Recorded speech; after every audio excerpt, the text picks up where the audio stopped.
What's up, everybody? I'm back with another roller coaster review, and this is of Backlot Stunt Coaster at Kings Island. It also exists at Kings Dominion in Virginia. They're the exact same thing.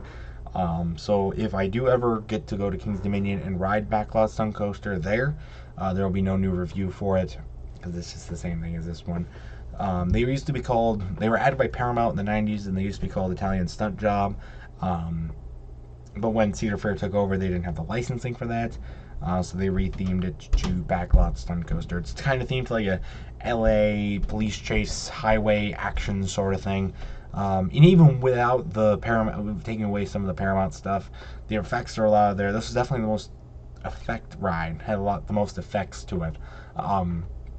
It's really cool. It's one of their two launch coasters as well.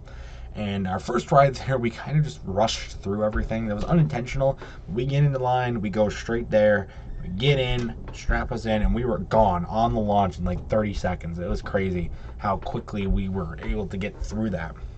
And this launch, I did not expect so much out of this launch.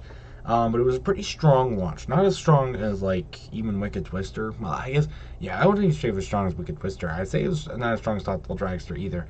But, I mean, you go straight down this launch, and you immediately pull out to the right in this turn, and you go up this, like, triple twisted spiral sort of thing.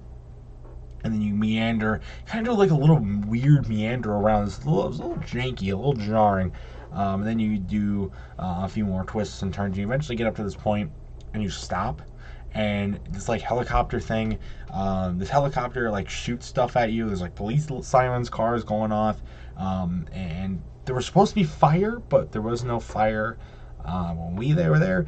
But eventually then you hit a second launch and you go into complete darkness, what I assume was underground. You go through complete darkness, just underneath the ground. It was super. It was a nice cool breeze too, but you just go completely under the ground. It was absolutely insane. And then eventually you come back out and you do the picturesque point of the ride breaking out of the billboard that says Backlot Stunt Coaster on it.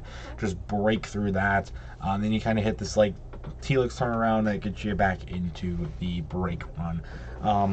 And the launches on this coaster, the first launch was definitely the strongest of the two launches. The second launch wasn't too much. It kind of just gives you a little bit of that jolt to then go into the drop. It's not really that much of a true launch. It's more of just a push. But hey, what do you know? What are you going to expect? The effects on this ride, again, were awesome. I mean, I guess for Cedar Fair they were awesome. I heard they haven't really maintained them, so they just kind of. However, I think I've seen off-ride footage from the Kings Dominion one. I think the ones at Kings Island is a little bit better maintained, because you get the helicopter that's shooting bullets at you. You get the police cars; those work. You had some music in there as well. Those all worked. I think the one at Kings Dominion, the helicopter doesn't even work. I don't even know the police cars work. So take that as you may. I mean, I compare it to like what you get like Universal or Disney or even stuff like that. You're not anything great, but for a Cedar Fair park, it's really good. The launches were really awesome. Other than the launches though, and the effects portion of the ride, you get the nice triple twist turnaround stuff, and that was pretty fun. No real intense moments on this ride other than that first turn. The second and third turns, like going up the second and third parts of the spiral, they weren't that intense. They're kind of pretty graceful, but the first turn was pretty, like, give a little bit of intensity. But I also like that you kind of like start out slow, you kind of gradually speed up. It's not like not like Accelerator even at Knott's Berry Farm or Top Thrill Dragster where you just go bam, you're right out there, and it goes like kind of thing, which I guess prevents it from getting good footage of a launch, and it doesn't give the same effect, I guess it'd be but it's unique and it works. I mean, you still get it. It's still a very powerful launch, very awesome launch, and stuff like that. A lot of fun, it's a very fun ride. Another thing that's unique about this ride is that there was no seatbelt on this ride. It's just the restraint. You sit a lot farther down than I thought you would, and then the restraint comes down, and it gives you a lot more. It gives you a lot more room. I think it's a little more accommodating to bigger riders than some of the other coasters at Kings Island. and it was just weird. No seatbelt. It avoided a lot of finagling that we had in some of the other rides, especially like the Beast and stuff like that. But overall, I thought this was a very, very fun ride. That jarring part, like we twist and turn right before you get to the effects portion of the ride. But other than that, I didn't really feel any like headbang. Don't really get headbanging over the lap bars, but it wasn't a rough ride by any means. A lot of fun. A little bit underwhelming second launch, but overall, I think it was a fun ride. And I would definitely get it probably a 7 out of 10. 7 out of 10, I think, is a pretty good analogy, pretty good position for this ride. Another thing to say is it's a little hard to find because the sign for the ride is actually on the ride itself. So it's not like you can it's not sticking out on the pathway.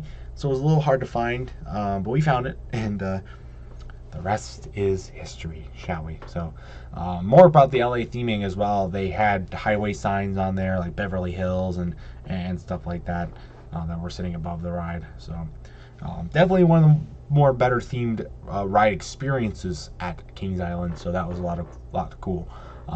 Definitely 7 out of 10 experience. It doesn't have a thing compared to Top Thrill Dragster or Wicked Twister, even as far as launches go. But it's fun. It's really fun. So, if you've ridden the one at King's Dominion, I would like to hear your experience about that one in the comment section down below. If you've ridden the one at Kings Island as well, like me, I'd like to hear your experiences. Do the effects work better? If the effects worked better at King's Dominion or Kings Island, like is there fire? Is there more? At night, I will say though, the helicopter and the police cars are very, very well visible at night.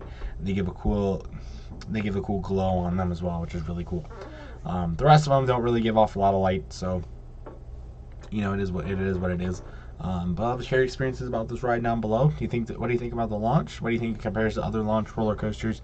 Here are your experiences. So that's going to do it for this roller coaster review. However, I got more coming up from our Kings Island trip, so stay tuned for those. And until next time, everybody, I will see you guys later. Goodbye.